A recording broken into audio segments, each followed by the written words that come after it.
All right, this is Mr. Wyrick. I'm here to talk about the Unit 4 test review for Algebra 1.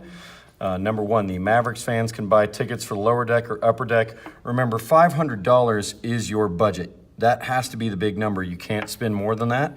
It's $110 for the L, the lower deck seats. They're closer.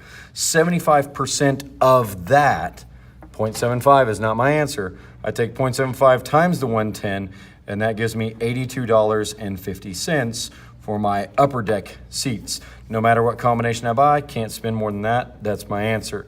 On number 2, my B value right here, it's 2. That's plus 2.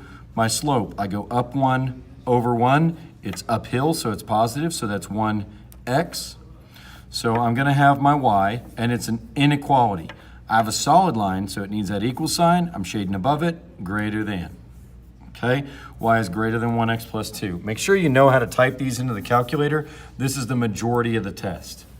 Circle the ordered pairs that are in this. Again, you type this in the calculator, you go straight to your graphs, and it's going to be delete the equal sign, go up to relation since this is not in slope-intercept form, and type it. 5x minus 7y is control equals less than negative 21. Here's my answer.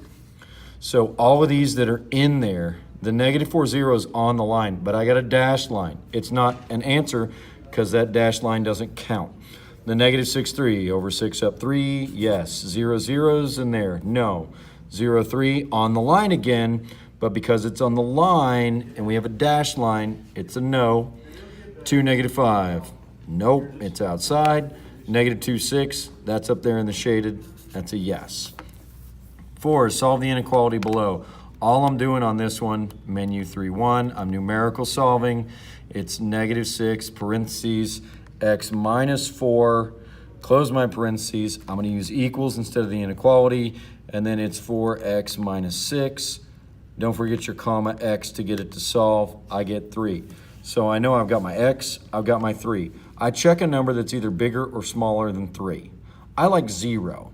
Because I know where 0 is. It's smaller than 3, it's really easy to multiply by. 0 minus 4 is a negative 4. Negative 4 times negative 6 is 24. 0 times 4 is 0 minus 6 is a negative 6. A 24 is bigger than a negative 6. So 0 is the correct answer. 0 is smaller than 3. So it works like this. But at least end solve it, because then you'll get the number. You should be able to 50-50 those answers on the test. Graph the inequality, you're going to type this one in. It's a negative 7 and negative 3 halves. It's a dashed line because of this, so it should be like this, shaded up here. Okay, I'm not being exact to save time. On this one, again, you can kind of look at your intercepts on this one, but I would graph it in the calculator. Your y-intercept is going to be up here at 8. Your x-intercept is going to be at a negative 1, 2, 3, 4, 5, 6. We're here, it's a solid line because of the equal sign.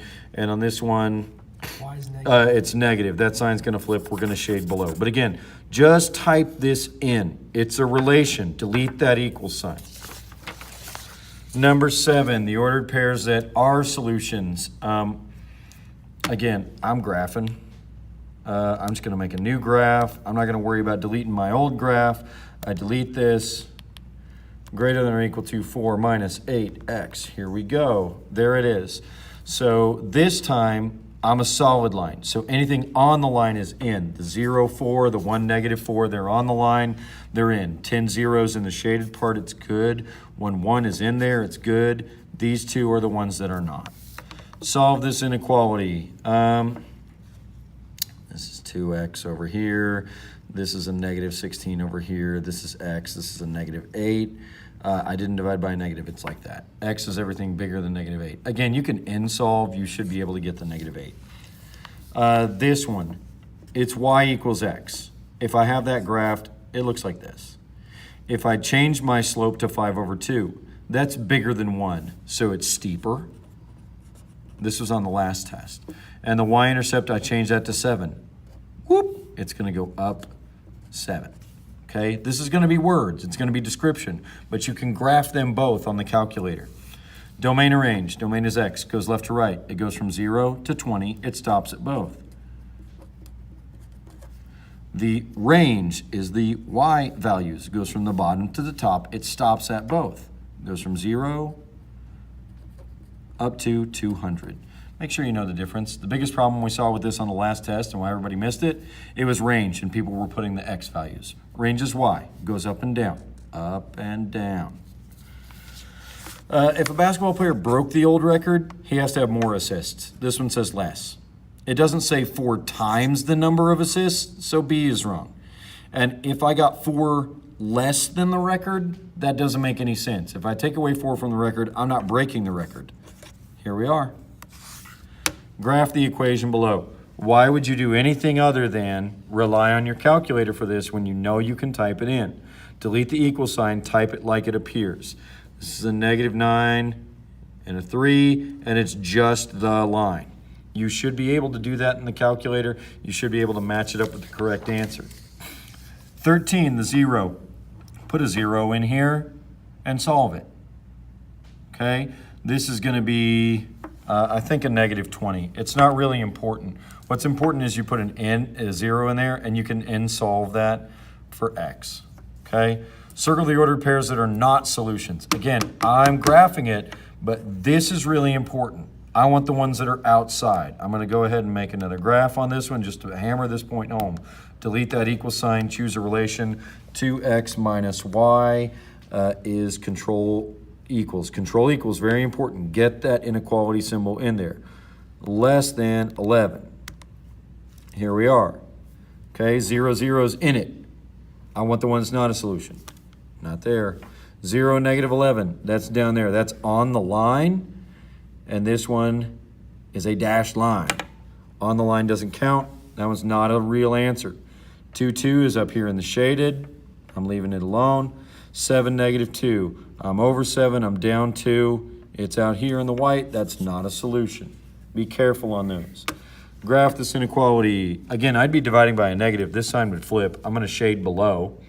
It's going to be a dashed line. So I can tell that immediately just from looking at this. So if I see a dashed line shaded below out of my 4 answers, that's probably the right answer. This would be an x-intercept of -3, a y-intercept of 4. Oops. Here we are. Dashed line, shade below. Again, if I'm wrong on this one, I'll take that hit as wrong because I didn't sit there and type that into my calculator, and I could have. This one I don't remember. It doesn't really matter. It's the stat, okay? You go in your lists and spreadsheets, and once you finish entering that table into lists and spreadsheets, you go to data and statistics. It's like a -1.6x minus 9 or something like that. The key thing is just remembering go and list and spreadsheets. You might look at the video for the last test if you can't remember how to do that.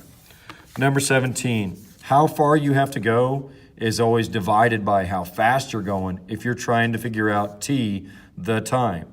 This is the only one that does that, okay? If you're going fast, however far you have to go divided by how fast you're going, that tells you how much time it takes to get there. On this population one, you can do a couple different things. You could actually fold this paper up, straight edge it, and continue that line out of ways, estimate about where 25 would be, and go up here. Or you can put this together into a table and do it just like you did this one. Lists and spreadsheets, data and statistics. This one comes up to 335.5 when you put in 25. Because remember, the 0 is the number of years since 2000. If you put in 2025, you're going to get something huge, which is crazy. But remember, this is the population in thousands. So make this a comma and that 2 zeros. All right? Again, my answer may not be 100% accurate, but I know my method of doing it in the calculator. Last 2 as quickly as I can. This one's the trickiest one on the whole test.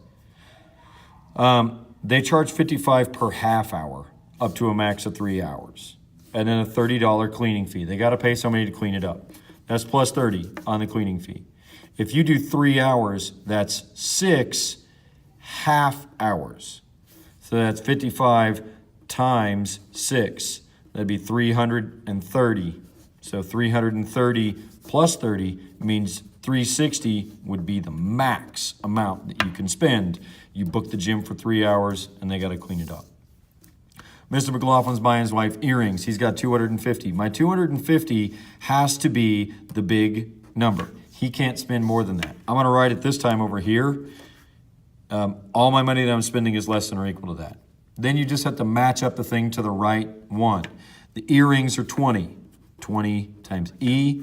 The bracelets are 12. That's 12 times B. However many he's buying of each one of them, we're going to put those together, and it's got to be less than the 250 bucks he has to spend. If you have more questions, make sure you come in for tutorials. Good luck on the test.